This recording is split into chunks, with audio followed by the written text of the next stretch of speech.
सादर जय जिनेन्द्र। मैं कोमल जैन आप सबका एक बार फिर से स्वागत करती हूँ नवतत्व सुधा में। धर्म मनुष्य की आस्था का एक विशिष्ट केंद्र है। धर्म से ही हमारा जीवन चलता है। जब भी मनुष्य या कोई भी जीव कठिनाई में होता है तो धर्म एकमात्र उसका सच्चा सहारा होता है।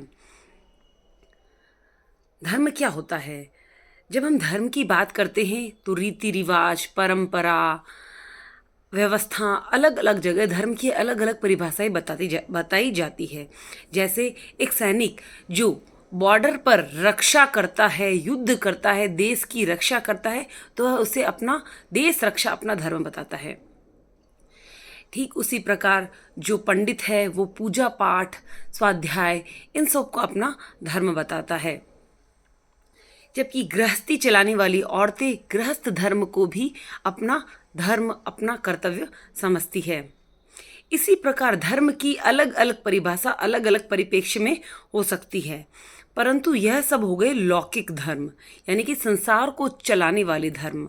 लेकिन आज की हम वीडियो में बात करेंगे कि कैसे पहचाने जो ऐसे धर्म को जो लौकिक नहीं आध्यात्मिक धर्म है, यानी कि जो हमें संसार में भव भ्रमण नहीं कराता अपितु इस भव से पार कराता है।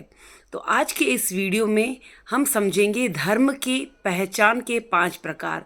कालू तत्व शतक भाग 3 का 22 नंबर बोल धर्म की पहचान के 5 प्रकार इस बोल में बतलाए गए हैं। शुरू करने से पहले अगर आपने चैनल को सब्सक्राइब नहीं किया है तो प्लीज़ पहले चैनल को सब्सक्राइब कर लीजिए। तो आचार्य श्री भिक्षु ने बहुत ही सहज सरल भाषा में धर्म को पहचानने का, आध्यात्मिक धर्म को पहचानने के ये 5 प्रकार बताए गए हैं। जब हम तात्विक भाषा में बात करते हैं तो धर्म की बहुत गहरी परिभाषाएं बताई जाती है जो कि हर एक व्यक्ति नहीं जान पाता है।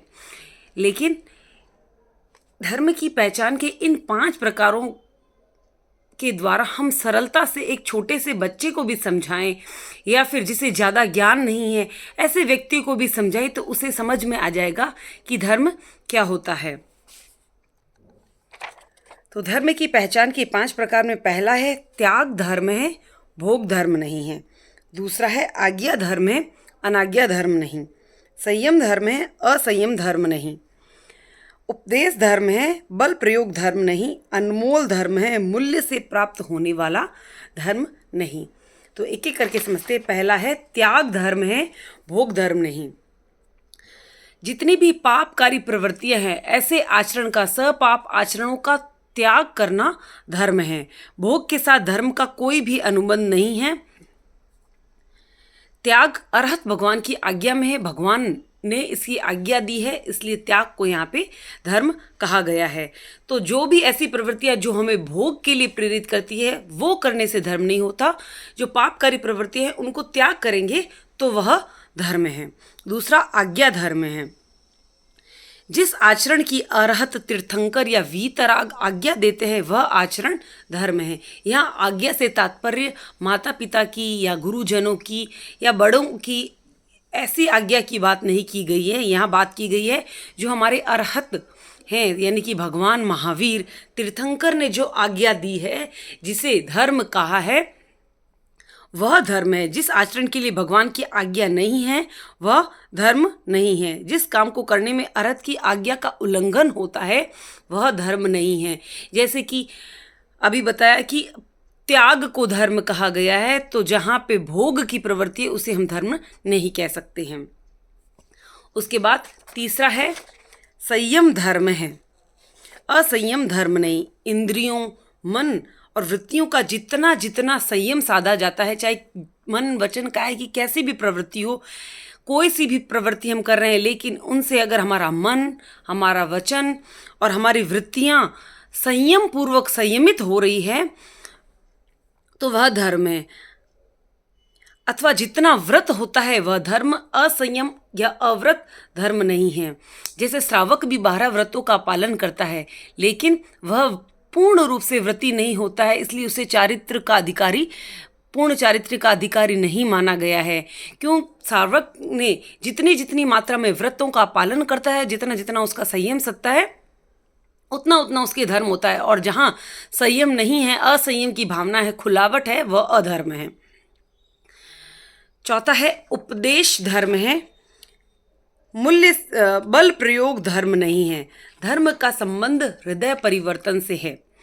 जहाँ बल प्रयोग होता है वहाँ धर्म नहीं है। एक कसाई जिसे रोज बकरों काटने की आदत हो गई है, हिंसा करने की आदत हो गई है, अगर कोई राजा उससे बल प्रयोग वह छुड़वाए तो वह धर्म नहीं है। अगर वह कोई व्यक्ति सोचे कि बल प्रयोग करके या फिर उसे कानून के द्वारा जेल में डलवा के इससे हिंसा छुड़वा दी जाए तो वह धर्म नहीं है।